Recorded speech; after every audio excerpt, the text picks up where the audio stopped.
In this video, we're in the Disney Princess Cookbook as I'm winding down with just a couple recipes left in this cookbook, and we're making a dessert inspired by Aladdin called monkey bread, and I'm going to show you the picture of it here.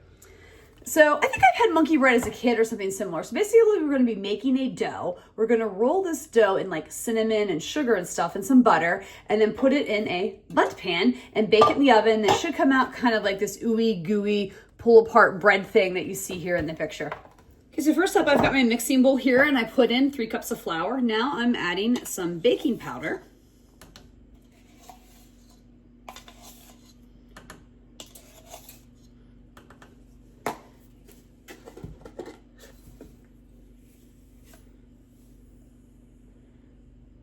And some salt.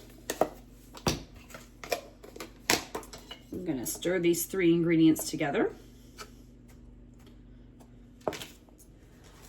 Okay, so I need like 1/3 cup of butter, which is a little over 5 tablespoons. So I kind of cut in the 5 here.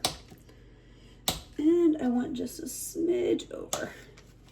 All right, now I am to cut this into small pieces.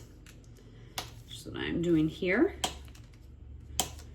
Then I am to add it into the mixture and then use my fingers to kind of like pinch it together.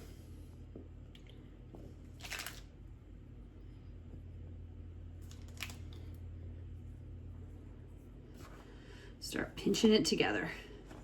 And we've done some other dough recipes in these cookbook challenges that are very similar, where you take, flour, mixture, and butter, and you kind of use your fingers to mix it all together.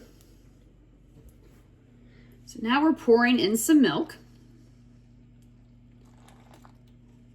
We're going to stir this together. So in this bowl, I am adding some cinnamon, some brown sugar, and regular sugar together.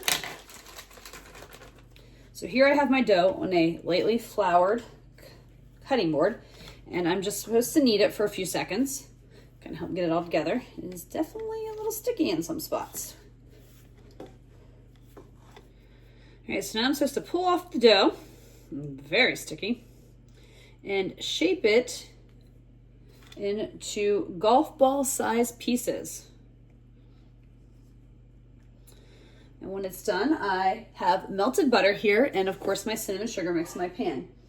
So when it's done, I dip the dough balls in the melted butter, roll it in the cinnamon sugar mixture, and then stick it in my bundt pan.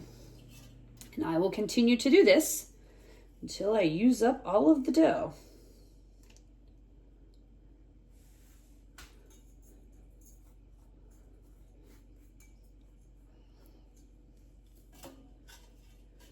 Okay, so here it is. It says to stack them until the pan is full, but I mean, clearly I didn't have enough dough for that. I don't know if my pan's a little too big for what they go for, but either way, we're gonna put this in for about 20 minutes or so and see how it turns out.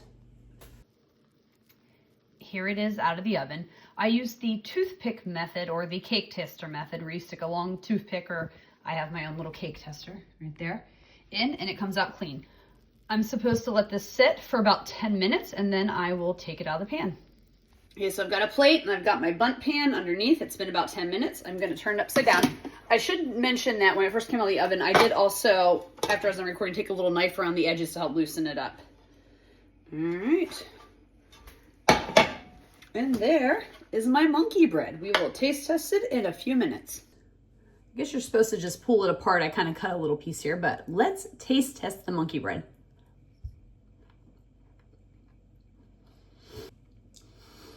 No, I was worried it'd be a little too sweet, but it's actually really not.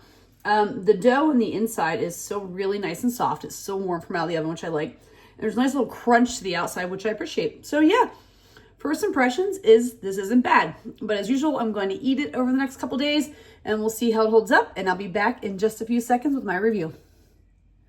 Review time for the monkey bread. So it was good. I mean, I think it's really hard to not like dough with cinnamon and sugar. It's like the staple, there's so many different things out there that use those, so I think this is just one of those other variations of a dough with cinnamon and sugar.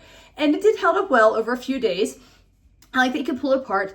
The only thing I think I was expecting, and maybe my memory from my childhood is a little foggy, was to have more of like a syrup or stickiness to it on the outside. It didn't have that. It was definitely more baked, you know? But maybe that was just me and the way I made it. Maybe the pan was too small, or maybe, who knows, anything else could happen. But either way, let's get into the rankings. The first, I ranked the ingredients on a scale of 1 to 5. This is a 1. That means everything is easy to find, cheap, and not really expensive. Difficulty level on a scale of 1 to 5, 1's easy, 5's hard. I give it a 2.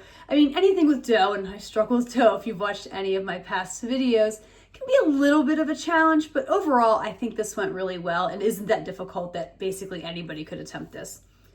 And then would I make this again on a scale of 1 to 5, and 1 is never and 5 is absolutely? I give it a 4. I did enjoy it. I thought it was tasty, maybe not something I'm going to make often, but was good enough that I could definitely see myself making it in the future.